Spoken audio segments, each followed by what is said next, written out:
على الآيات والذكر وفي فيض من العطر هنا رمضان مدرسة تنير مآثر الفكر على الآيات والذكر وفي فيض من العطر هنا رمضان مدرسة تنير مآثر الفكر هنا رمضان مفتاح ودرب جاد بالخير يعانقنا فيمنحنا جمالا مشرقا يسري جمالا مشرقا يسري. Bismillahirrahmanirrahim. Assalamualaikum warahmatullahi wabarakatuh. Innal hamdalillah nahmaduhu wa nasta'inuhu wa nastaghfiruh. Wa na'udzubillahi min syururi anfusina wa min sayyiati a'malina may yahdihillahu fala mudhillalah wa may yudlil fala hadiyalah. Asyhadu an la ilaha illallah wahdahu la syarikalah wa asyhadu anna Muhammadan abduhu wa rasuluh. A'udzubillahi minasyaitonir rajim. Bismillahirrahmanirrahim. Ya ayyuhalladzina amanu taqullaha haqqa tuqatih wa la tamutunna illa wa antum muslimun amma ba'd. Fa inna asdaqal hadithi kitabullah wa khairul hadyu Muhammadin sallallahu alaihi wasallam wa syarrul umuri muhdatsatuha wa kullu muhdatsatin bid'ah wa kullu bid'atin dhalalah wa kullu dhalalatin finnar.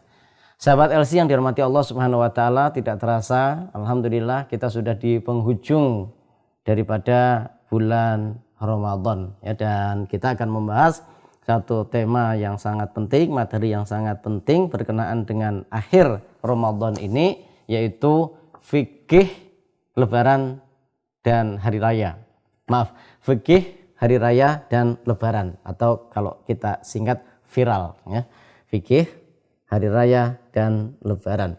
Ada beberapa sub pembahasan dalam pertemuan kita, materi kita kali ini, yaitu yang pertama adalah apa itu hari raya, kemudian yang kedua zakat fitrah, kemudian yang ketiga ini berkenaan dengan takbir ya, atau takbiran kita kenal, dan selanjutnya yaitu sholat Idul Fitri, dan kemudian yang terakhir yaitu sunnah-sunnah yang perlu kita lakukan di saat hari raya atau khususnya hari raya Idul Fitri. Baik, sahabat LC yang dirahmati Allah Subhanahu wa taala, mengenal tentang hari raya ya.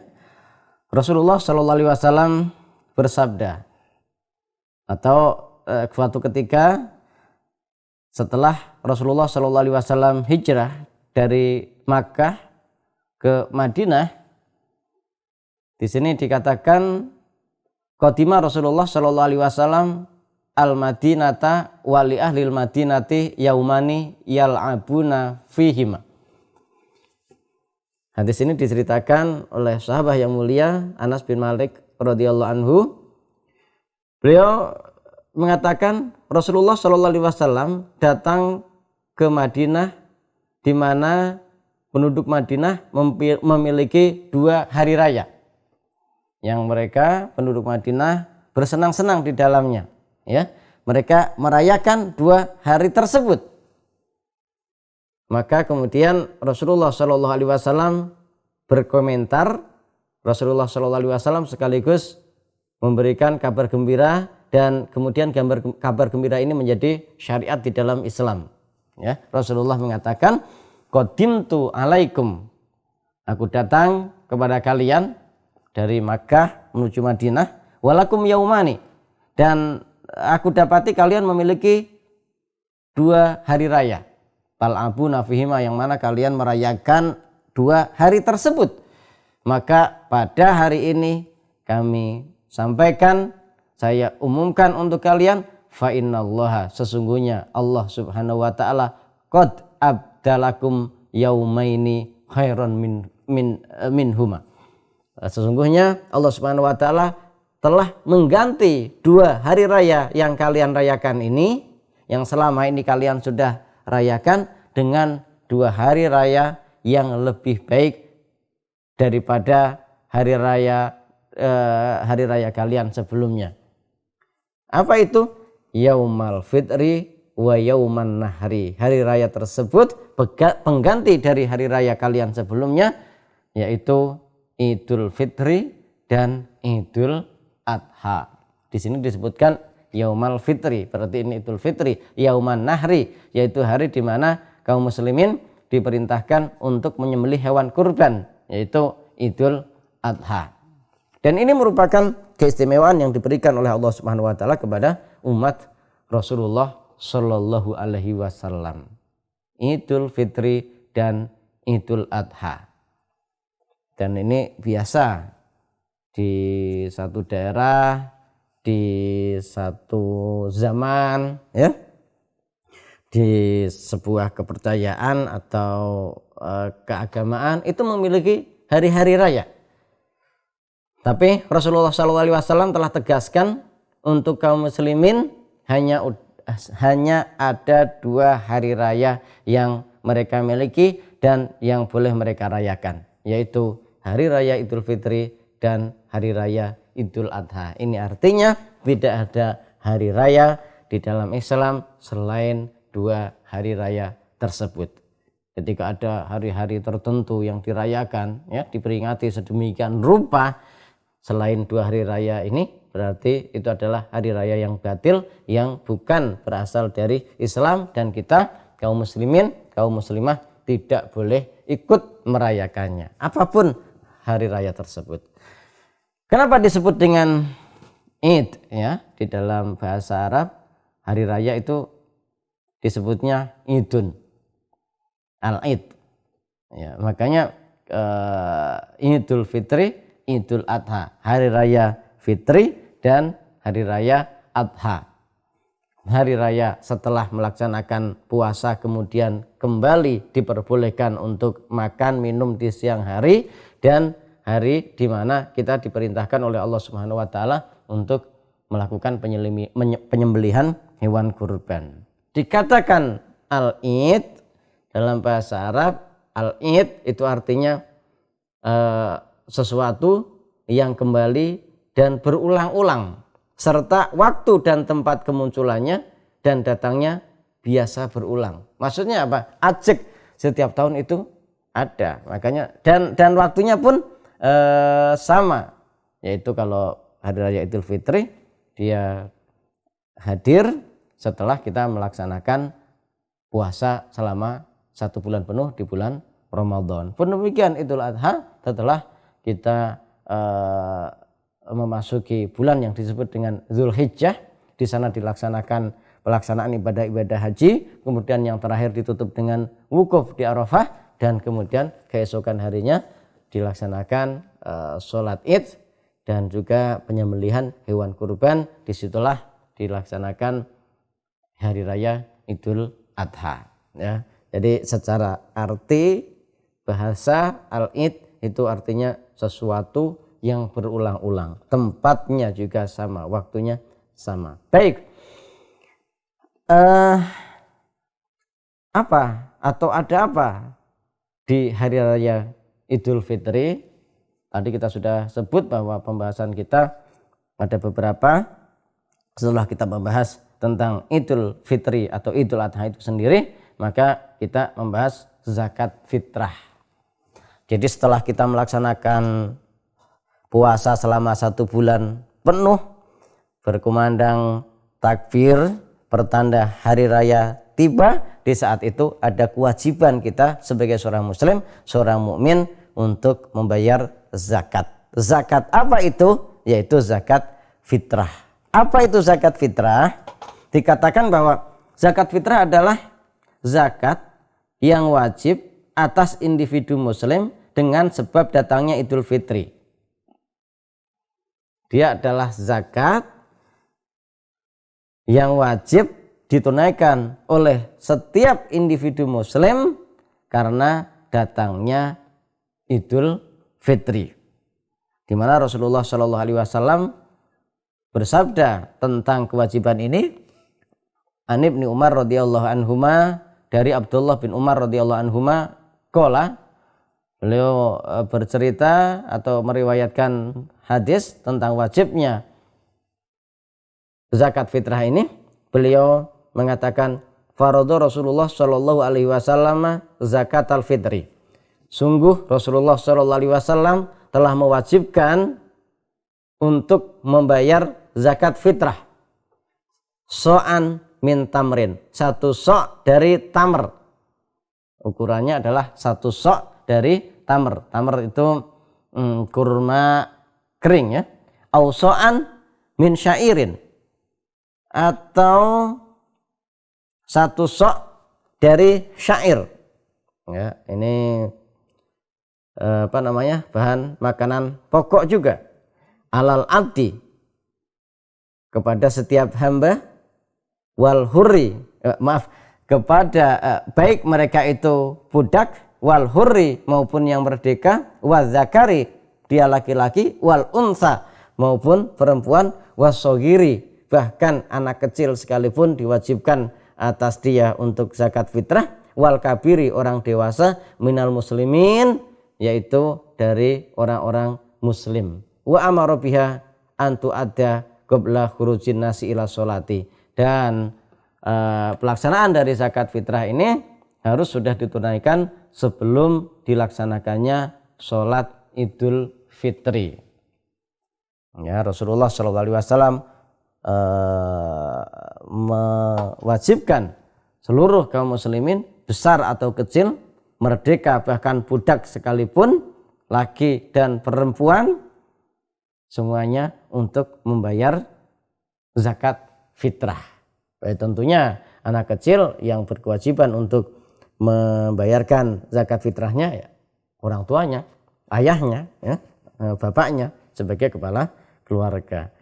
Kenapa dikatakan sebagai zakat fitrah? Di sini dikatakan dinamakan zakat fitrah karena ia diwajibkan dengan sebab berbuka, yaitu hari raya. Jadi dalam bahasa Arab, fitr itu artinya berbuka. Fa, to, ro. Makanya kalau kita berbuka itu biasa kita sebut dengan iftar. Aftoro, yuftiru, iftoron. Jadi kenapa disebut dengan zakat fitrah? Ini karena zakat ini dikeluarkan di saat Idul Fitri, di hari di mana yang sebelumnya umat Islam dilarang makan dan minum di siang hari selama 1 bulan, di hari itu sudah diperbolehkan kembali makan minum di siang hari. Nah, maka disebutlah zakat fitrah ini adalah zakat fitrah, zakat yang diwajibkan sebab berbuka, yaitu pada hari raya. Kemudian juga ada yang mengatakan bahwa kenapa disebut dengan zakat fitr atau zakat fitrah, karena ia merupakan sedekah, dia merupakan zakat untuk khilqahnya. Maksudnya apa? Ini adalah zakat jiwa, fitrah, bermakna fitrah untuk mensucikan orang yang puasa dan penguasanya. Dan penguat puasanya. Maksudnya apa? Boleh jadi di saat kita berpuasa banyak hal-hal yang kita tidak sempurna dalam melaksanakannya. Perkataan kita belum sepenuhnya terjaga, mata kita belum sepenuhnya terjaga, mulut kita belum sepenuhnya terjaga, tindak tanduk laku kita belum sepenuhnya terjaga. Kemudian digenapkan dengan membayar zakat, yaitu zakat fitrah, dengan tujuan atau dengan harapan semua salah kita, dosa kita, kurang kita dalam Ramadan ini kemudian digenapkan dengan zakat fitrah ini. Kemudian siapa yang diwajibkan untuk membayar zakat?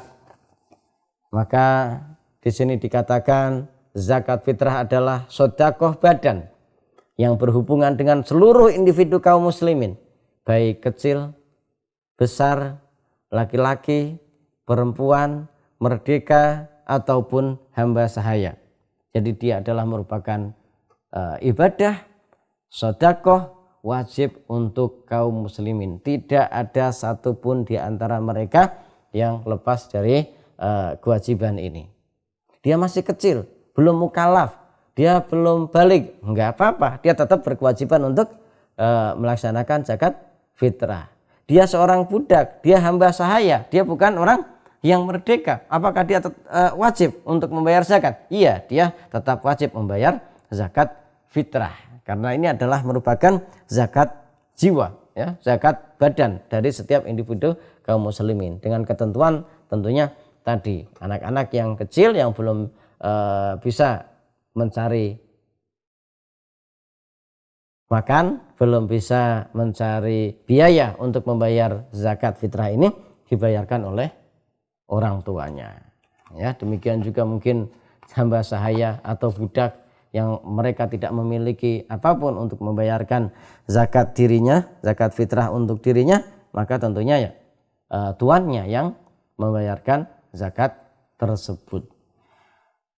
Dalil kewajiban dari zakat fitrah sebagaimana yang tadi kita sudah sebutkan, yaitu Rasulullah SAW telah mewajibkan zakat fitrah dari Ramadan sebanyak 1 sok dari kurma atau gandum atas setiap hamba sahaya yang orang merdeka, laki-laki, perempuan, anak kecil ataupun orang tua dari kaum muslimin.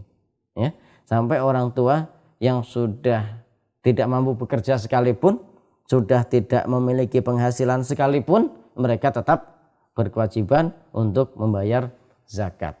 Bagi mereka yang sudah tidak mampu untuk mendapatkan ma'isyah, penghidupan, biaya untuk membayar zakat, ya tentunya ini menjadi kewajiban mereka yang masih muda. Kalau orang tua ya anaknya, kalau anak-anak ya orang tuanya yang membayarkan zakatnya. Atau boleh jadi dia karena fakir, dia karena miskin, dia mendapatkan zakat dari orang lain, ya, kemudian dia bayarkan zakat dia melalui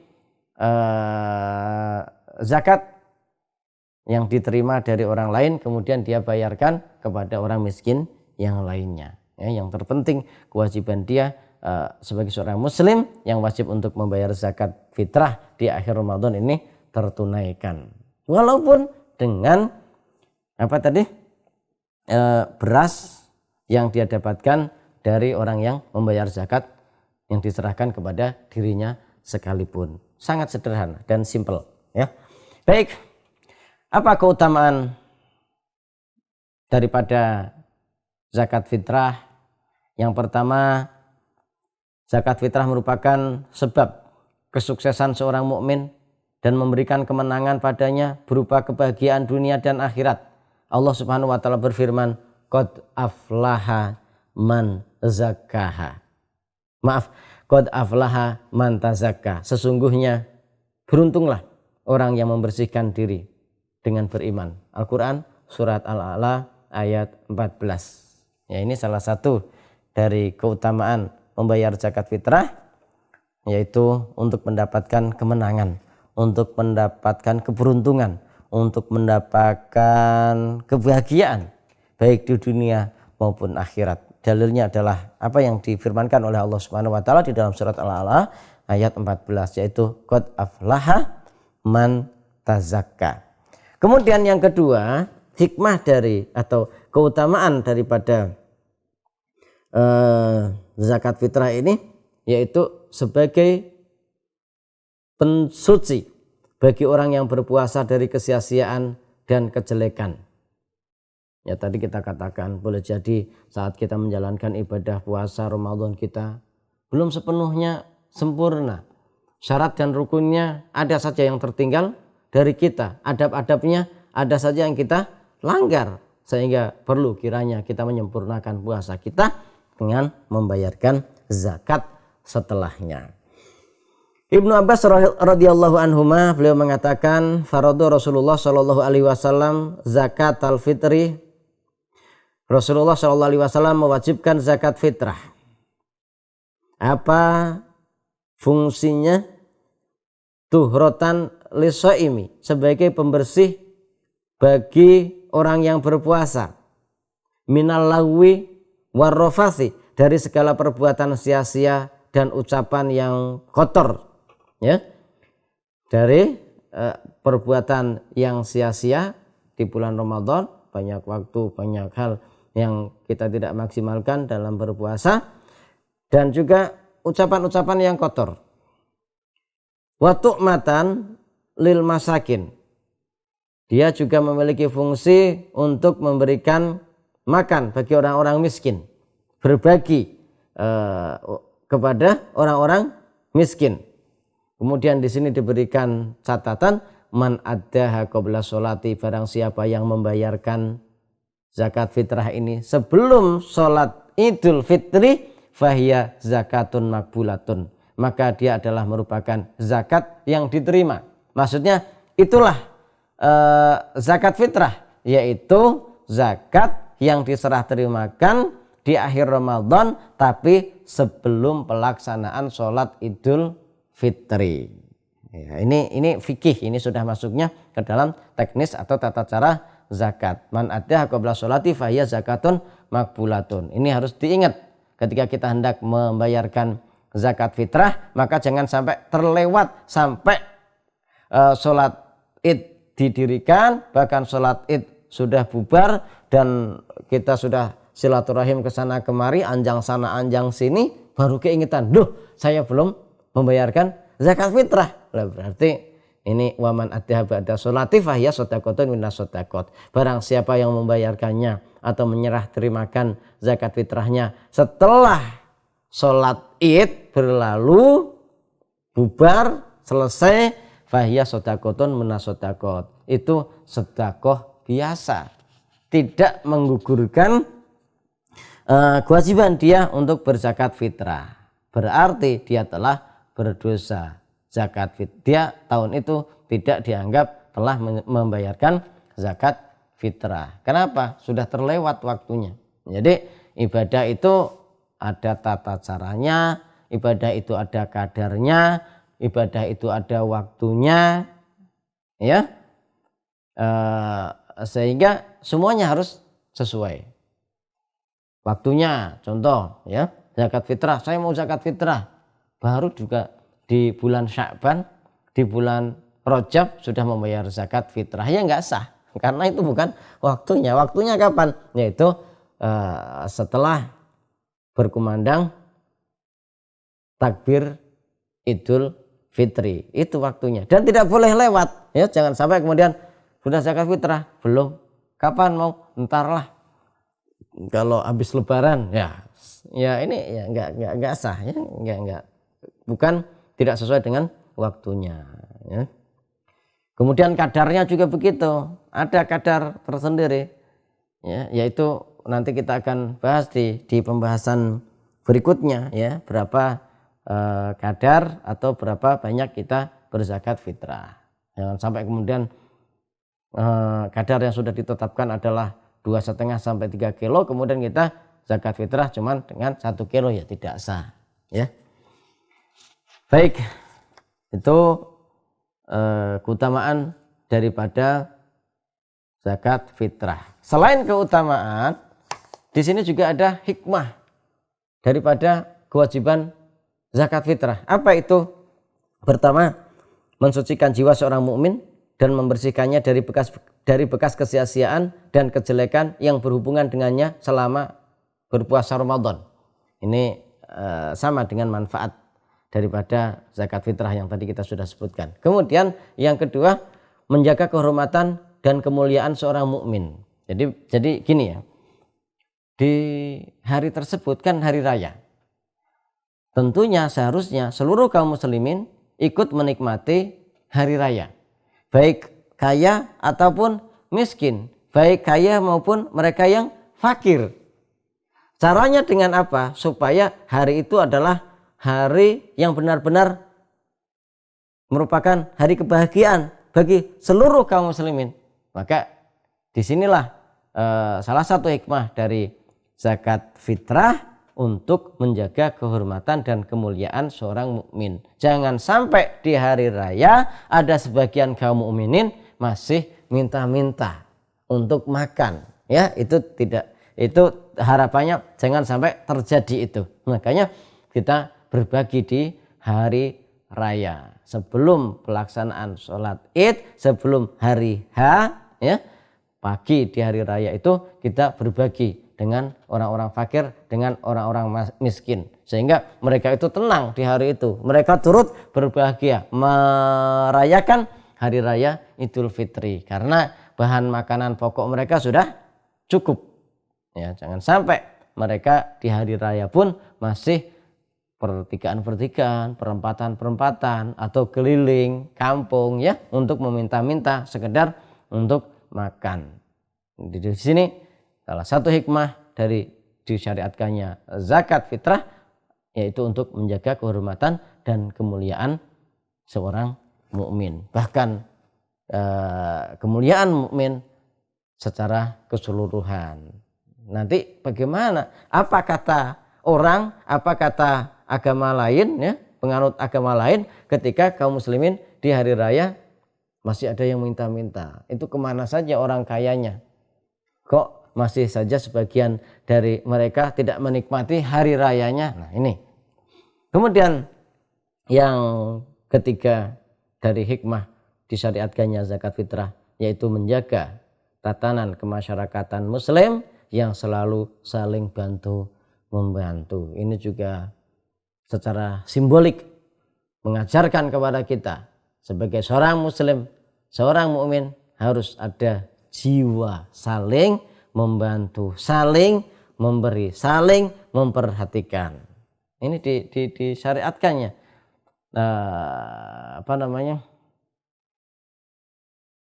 Zakat fitrah ini untuk memotivasi kita agar kita memberikan terbaik untuk saudara-saudara kita, khususnya yang fakir, yang miskin, dan menunjukkan kepada kita seorang muslim, seorang mukmin, kaum muslimin secara umum itu harus dibangun di atas kerjasama, dibangun di atas saling bantu membantu, bukan individual. Mukmin, muslim tidak boleh selfish, ya, individualis, nggak boleh. Mereka harus saling melihat, tengok kanan, tengok kiri. Kita tinggal di perumahan, kita lihat orang yang ada di luar perumahan kita. Barangkali banyak di antara mereka yang fakir, yang miskin, yang belum sekolah anaknya, yang perlu beasiswa dan yang semacamnya. Diajarkan kita di akhir Ramadan, ya, setelah kita selama sebulan penuh haus dan lapar. Di saat empati kita terbangun karena haus dan lapar yang kita rasakan selama sebulan penuh, kita cari mana orang fakir, mana orang miskin yang perlu dibantu. Ya, wajibnya yaitu zakat fitrah, tentunya kewajiban yang lain itu masih sangat banyak. Makanya di dalam agama kita tidak boleh orang kenyang sementara tetangganya kelaparan. Tidak boleh orang berpakaian lengkap bahkan lebih-lebih punya sekian setel di lemarinya, ya. Kemudian banyak orang yang kekurangan pakaian, dalam artian mereka masih terbatas kepemilikan pakaiannya.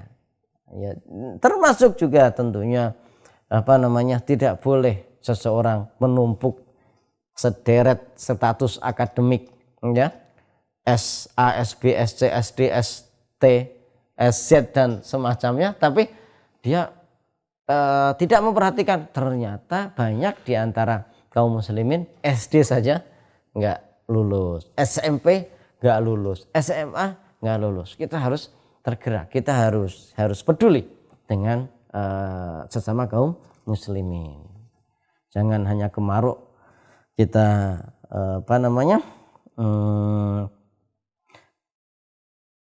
kuliah S1, S2, S3, ya, S4 nggak ada ya S4 ya. Maksudnya S1-nya saja sekian kali, S2-nya sekian kali, S3-nya sekian kali, tapi membiarkan orang lain, tetangganya, saudaranya sama sekali tidak menempuh pendidikan sedikit pun. Ini tidak indah bagi seorang muslim berbuat demikian. Kemudian baik, apa yang harus dikeluarkan untuk zakat fitrah ini? Yang dikeluarkan dalam zakat fitrah, yang dibayarkan, yang diserahkan kepada fakir miskin, yaitu makanan penduduk pokok negerinya. Boleh kurma kalau memang kita di daerah yang mana kurma adalah makanan pokok, beras, kalau memang kita ada di sebuah daerah yang mana beras adalah makanan pokok, anggur kering, gandum, sagu, dan lain-lain ya. Kalau di Indonesia sebagiannya juga sagu di daerah timur ya kalau tidak salah. Yang penting adalah makanan pokok bagi penduduk di sana ya. Ini yang harus kita bayarkan atau kita keluarkan. Kemudian ketentuan lain, tidak diperbolehkan membayarkan zakat fitrah dengan selain makanan pokok, termasuk uang ya, termasuk uang. Kemudian kok panitia mereka menerima uang? Kalau panitia berbeda ya, panitia menerima uang kemudian dibelikan beras dan diserah terimakan kepada fakir miskin berupa beras ya. Jadi itu mereka bukan, para panitia zakat fitrah itu bukan menerima uang kemudian diserah terimakan berupa uang juga ya, tetapi diterima uang kemudian diberikan beras, atau terkadang sudah disediakan beras, bahkan sebagian panitia sudah memberikan choice, pilihan mau beras A apa B apa C ya, harganya masing-masing, kemudian mereka salurkan dalam bentuk beras. Kemudian ukuran yang dikeluarkan adalah 1 sok, yaitu kalau bahasa kita, ukuran kita antara 2 kilo 1/4, 2 kilo 40 gram atau 3 kilo. Mudahnya ya 2,5 sampai 3 kilo. Kalau kita berkelapangan 3 kilo sudah beres. Tapi kan tidak semua kita berkelapangan ya yang membayarkan zakat. Boleh jadi kita sendiri ada dalam keterbatasan. Sementara anak 11 ya kan. Kalau 3 kilo semuanya kita juga agak berat. Mungkin. Maka kita boleh memilih dari tadi ya 2 kilo 1/4. Berarti kalau 2 kilo 1/4 kan 2 kilo 250 gram ya. Kemudian 2 kilo setengah boleh, ataupun 3 kilo. Ya ada minimalnya, kemudian ada maksimalnya. Kalau mudahnya kita ya 3 kilo kalau memang diberikan ke lapangan oleh Allah Subhanahu wa taala. Tapi kalau kasusnya berbeda ya kita bisa ambil yang minimal tadi, yaitu 2 kilo 1/4. Kapan zakat fitrah ini kita bayarkan, kita serahkan kepada fakir miskin atau panitia? Waktu diwajibkannya mengeluarkan zakat fitrah adalah terbenamnya matahari malam Idul Fitri. Jadi kewajiban zakat fitrah sebagaimana definisi yang kita sudah sebutkan tadi itu catatannya yaitu dengan datangnya Idul Fitri, datangnya hari Lebaran. Sehingga dari sini kita juga bisa ambil kesimpulan, seseorang yang meninggal sebelum matahari terbenam tidaklah wajib mengeluarkan zakat. Contoh, Ramadan nih 30 hari. Ada seseorang yang sudah ikut berpuasa dari hari yang pertama sampai hari ke-28 atau 29. Ternyata di hari 29 sebelum malam takbiran tiba dia meninggal dunia. Ini tidak berkewajiban zakat fitrah. Tapi berbeda, ada seorang bayi selama 1 bulan dalam kandungan. Tapi pas di tanggal 28 atau 29 Ramadan lahir, ya maka berarti dia sudah berkewajiban untuk zakat fitrah. Jelas ya, jadi kewajiban ini kaitannya dengan waktu, yaitu terbenamnya malam takbiran, terbenamnya matahari di malam takbiran. Kalau ada seseorang yang meninggal sebelum itu, dia tidak berkewajiban. Kalau ada bayi yang lahir sebelum itu, dia berkewajiban. Kalau lahirnya di siang hari, di hari Lebaran, ya dia tidak berkewajiban karena dia belum ada dia saat diwajibkannya.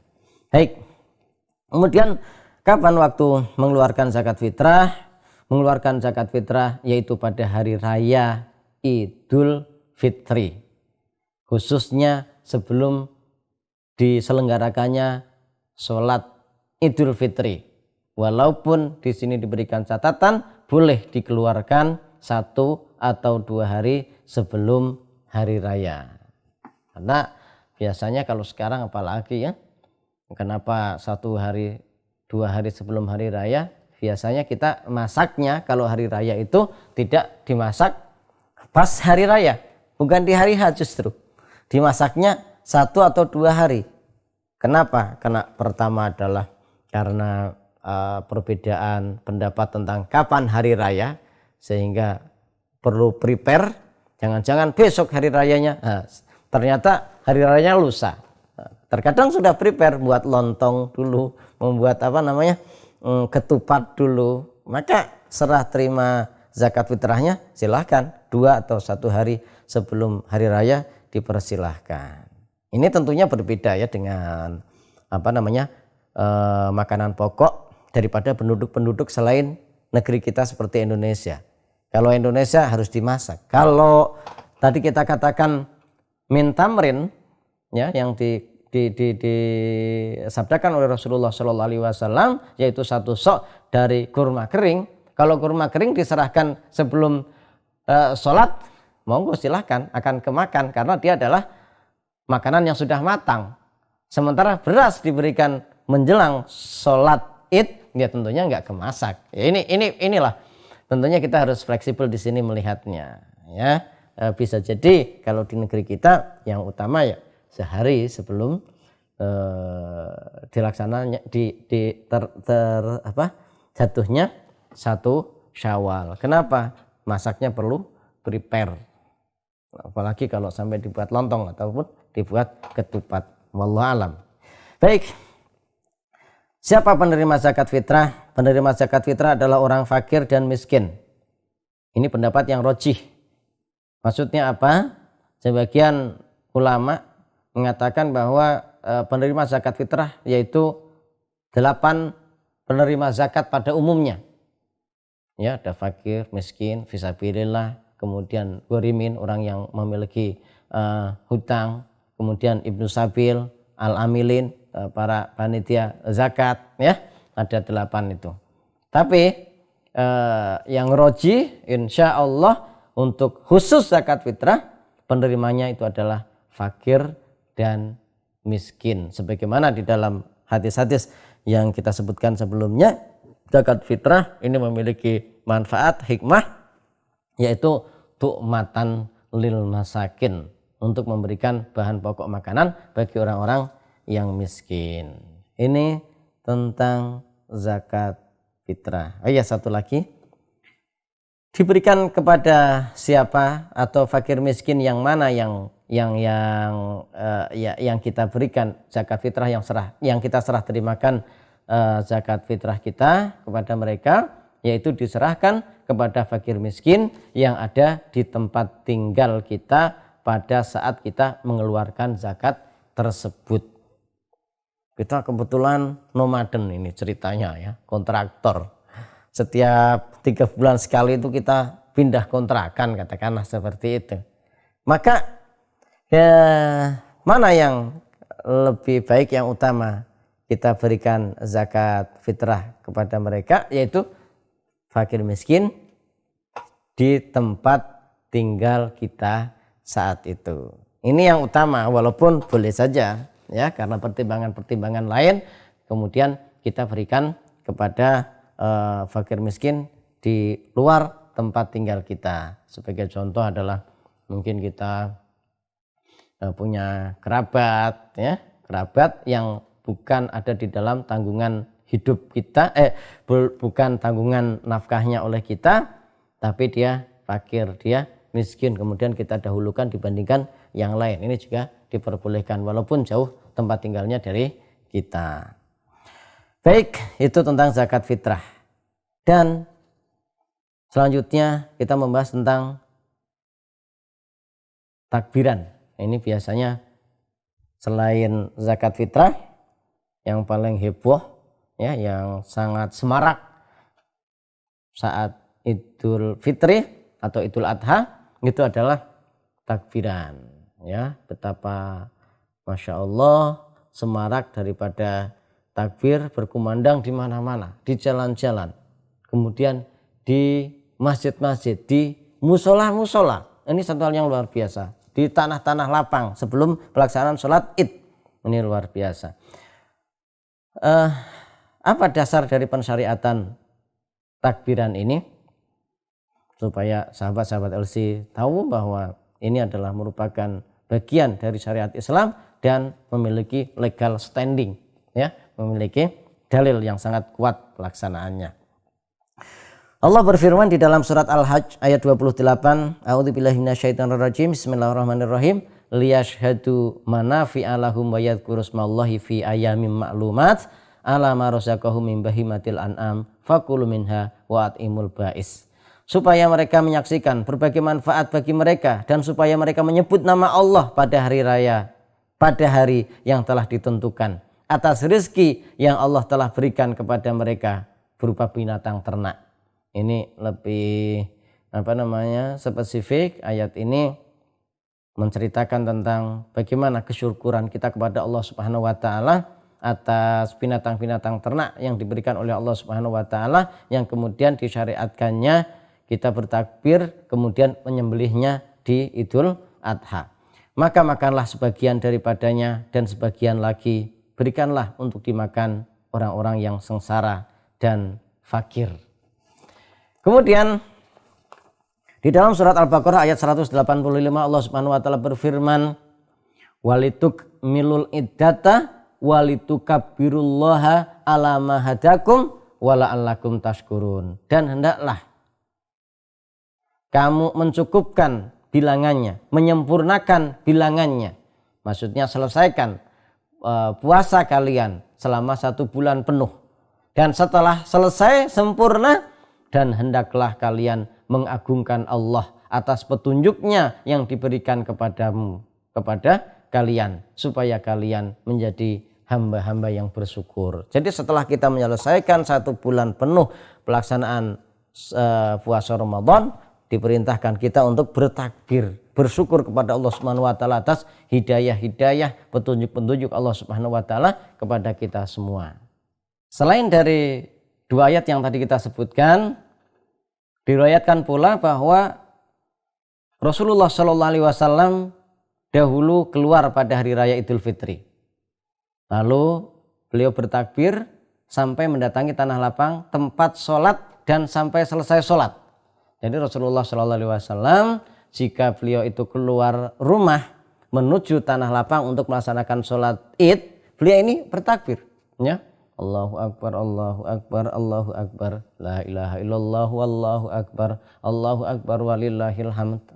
Ya, ini dari beliau keluar rumah sampai beliau sampai ke tanah lapang menunggu pelaksanaan sholat. Setelah selesai sholat, barulah Rasulullah Shallallahu Alaihi Wasallam menghentikan takbir. Ini menunjukkan kepada kita waktu takbiran khususnya sholat id, khususnya Idul Fitri ini dimulai dari terbenamnya matahari di tanggal 29 apabila Ramadan hanya 29 hari, atau terbenamnya matahari di tanggal 30 Ramadan apabila Ramadan 30 hari. Disitulah kemudian kita memulai untuk takbiran. Makanya biasa kita dapatkan begitu malam Idul Fitri, musola-musola, kemudian masjid-masjid bertakbir, ya, diadakan takbiran di jalan-jalan, ya, kita bertakbir.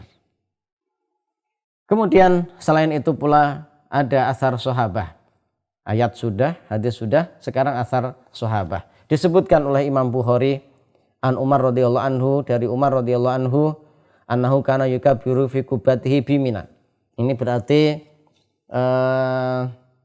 saat Idul Adha, ya, beliau bertakbir di dalam tendanya di Mina. Fayasma'uhu ahlul masjidi, suara beliau didengar oleh orang yang ada di masjid. Fayukabiruna, orang-orang yang ada di masjid kemudian mengikuti takbir beliau. Fayukabiru ahlul aswaki, orang-orang yang ada di pasar pun di pasar-pasar pun mendengar takbir yang dikumandangkan oleh orang-orang yang ada di masjid. Kemudian mereka pun ikut bertakbir. Hatta tartaja mina takbiron. Demikian juga orang yang ada di pasar pun bertakbir sehingga Mina dipenuhi oleh takbir. Jadi saat itu di saat Umar radhiyallahu anhu wukuf ya di Mina, beliau bertakbir di tenda beliau. Kemudian didengar oleh jamaah masjid, mereka ikut bertakbir. Kemudian yang ada di pasar-pasar pun bertakbir, dan saat itu Mina dipenuhi dengan takbir. Ini menunjukkan bahwa takbiran di hari raya baik itu Idul Fitri maupun Idul Adha adalah satu di antara ibadah yang harus dilaksanakan, dijalankan, dan sebagai sebuah syiar Islam ya, sebuah syiar Islam. Bagaimana bacaan takbir yang benar? Bacaan takbir yang benar sebenarnya banyak sekali ya. Bacaan takbir itu banyak sekali, hanya saja kemudian yang masyhur ada dua. Kita hanya yang masyhur saja yang kita sampaikan di sini, yaitu yang pertama adalah Allahu Akbar, Allahu Akbar, la ilaha illallah, wallahu akbar, Allahu Akbar, walillahil hamd. Yang kedua, Allahu Akbar, Allahu Akbar, Allahu Akbar, la ilaha illallah, wallahu akbar, Allahu Akbar, walillahil hamd. Tahu bedanya enggak? Yang pertama adalah takbir awalnya dua kali ya. Allahu Akbar, Allahu Akbar, la ilaha illallah, wallahu akbar, Allahu Akbar, walillahil hamd. Yang kedua, Allahu Akbar, Allahu Akbar, Allahu Akbar, la ilaha illallah, wallahu akbar, Allahu Akbar, walillahil hamd. Banyak lafaz takbir, hanya saja yang masyhur di kalangan para sahabat, para tabi'in itu ada dua itu ya, seperti yang kita sudah dengar, yang biasa kita sudah kumandangkan di musala-musala kita, di masjid-masjid kita saat hari raya Idul Fitri atau Idul Adha. Tapi sebagai wawasan juga, ini ada yang dibaca Allahu Akbarnya dua kali di awal, ada yang tiga kali. Kemudian terkadang kita mendengarkan ada lafaz lain saat takbiran. Itu disebut dengan lafaz ziyadah atau tambahan takbiran. Apa yang boleh kita baca saat itu? Yaitu Allahu Akbar kabira, walhamdulillahi katsira, wa subhanallahi bukrotau wa asila. Atau dengan tambahan lain yaitu la ilaha illallah wahdah la syarikalah, lahul mulku wa lahul hamdu wa huwa ala kulli syai'in qadir. Itu kalau memang kita mau menambahkan takbiran kita selain Allahu Akbar, Allahu Akbar, la ilaha illallah, wallahu akbar, Allahu Akbar, walillahil hamd, kita bisa tambahkan Allahu Akbar kabira, walhamdulillahi katsira, wa subhanallahi bukrata wa asila. Atau la ilaha illallah wahdah la syarikalah, lahul mulku wa lahul hamdu wa huwa ala kulli syai'in qadir. Kemudian di mana kita dibolehkan untuk bertakbir? Maka di sini dikatakan bahwa disunnahkan mengeraskan atau menjaharkan suara takbir di pasar-pasar, rumah-rumah, jalanan, masjid-masjid. Untuk apa tujuannya? Menampakkan syiar dan menghidupkan serta mencontoh para salaf umat ini. Jadi tempat takbiran itu sebenarnya seluruh tempat, selain tempat-tempat yang dilarang untuk kita mengucapkan kalimat-kalimat thayyibah atau nama-nama yang mulia, seperti di WC ya, di tempat-tempat kotor, di toilet, itu yang tidak diperbolehkan. Tapi selain itu semua dipersilahkan. Bahkan seharusnya seperti itu di jalan-jalan ya, di pasar-pasar, di rumah-rumah, di masjid-masjid, di musola-musola. Jadi bukan hanya di musola atau di masjid, itu pun hanya terbatas yang megang mic saja, enggak. Tapi semua orang dipersilahkan untuk bertakbir, laki-laki, perempuan, anak-anak ataupun dewasa. Ibu-ibu lagi nata kue ya, lagi masak di dapur, silakan sambil potong-potong cabai sekalipun. Allahu Akbar, Allahu Akbar, Allahu Akbar, la ilaha illallah, wallahu akbar, Allahu Akbar, walillahil hamd. Kita di mall ya, sambil pilih-pilih baju karena kebetulan kemarin belum ada waktu atau belum ada uang. Saat malam takbiran ternyata kita baru bisa ke swalayan atau ke mall. Kita kemudian sambil pilih-pilih baju, pilih-pilih sendal, pilih sepatu, kita takbir Allahu Akbar, la ilaha illallah, Allahu Akbar walillahil hamd. Kita di jalan-jalan sambil ngatur zakat fitrah kita, ya, atau kita mau silaturahim atau ngambil apapun yang kita hendak ambil, kita juga bertakbir di jalan-jalan, di pasar-pasar bahkan, ya, kemudian di manalah kita di rumah-rumah, semuanya takbir, ya, bukan hanya yang megang mic, itu pun ada di masjid atau di musola saja. Ini untuk menampakkan syiar Islam. Kita bayangkan kalau seandainya di Indonesia dengan 250 juta penduduk dan 80%-nya adalah kaum muslimin saat itu bertakbir, tentunya Masya Allah luar biasa. Insya Allah akan memberikan syiar yang sangat besar tentang keberadaan kaum muslimin dan memperkenalkan tentang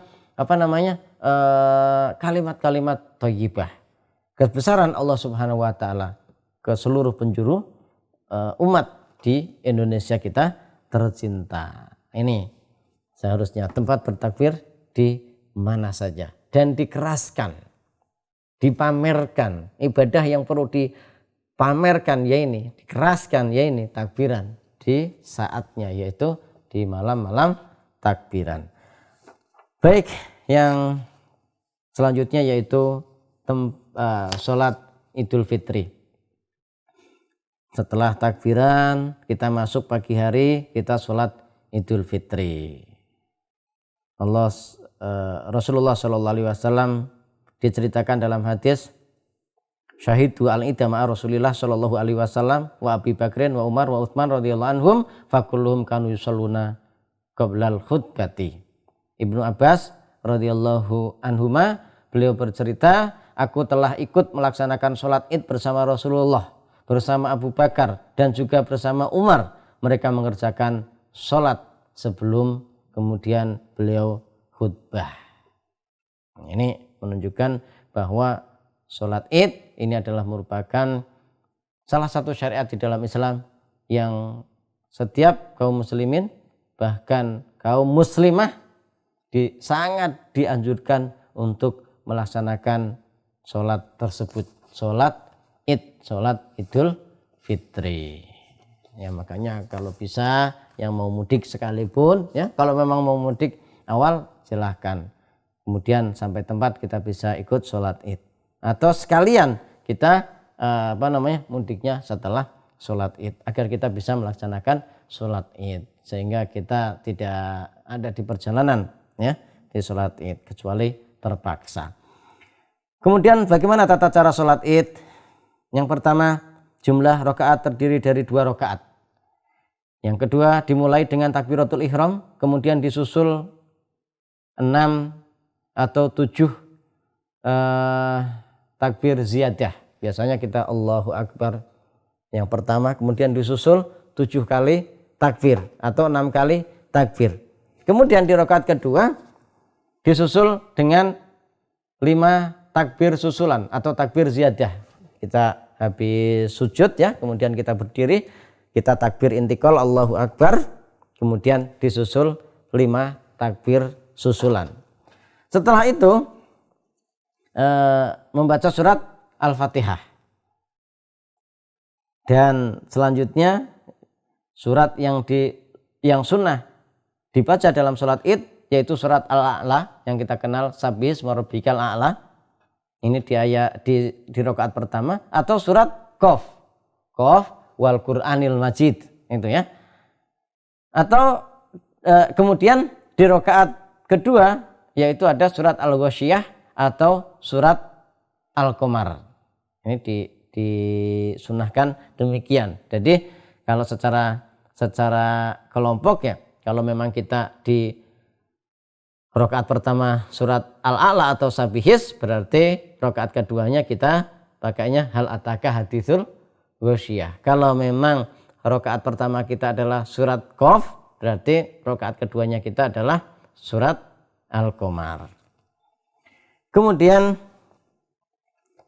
Setelah itu kita menyempurnakan sholat sebagaimana sholat yang lain, membaca surat Al-Fatihah, kita ruku, kita i'tidal, kita sujud, dan kemudian di rakaat kedua kita berarti kita laksanakan tahiyat dan kemudian salam. Tidak ada azan dan tidak ada iqamah dalam pelaksanaan sholat id. Jadi tidak ada azan, tidak ada iqamah dalam pelaksanaan sholat id. Langsung saja diluruskan kemudian sholat id. Tidak ada sholat sebelum dan sesudahnya. Tadi kita katakan ya. Tidak ada qobliyah, juga tidak ada ba'diyah di dalam sholat id. Ya, jadi nggak ada itu di dalam sholat id. Sholat dua rakaat sebelumnya atau 2 rakaat setelahnya. Ini sebagaimana Ibnu Abbas juga menceritakan bahwa Nabi melakukan sholat Idul Fitri 2 rakaat tanpa sholat sebelum dan sesudahnya. Kemudian setelah melaksanakan sholat id, disunahkan pula untuk diadakan khutbah, ya, diselenggarakan khutbah dengan tata cara sebagai berikut, yaitu setelah imam salam dari sholat maka ia berkhutbah dengan 2 atau 1 khutbah. Jadi ini jangan menjadi perdebatan panjang yang kemudian justru menghilangkan kerukunan dan kenyamanan dalam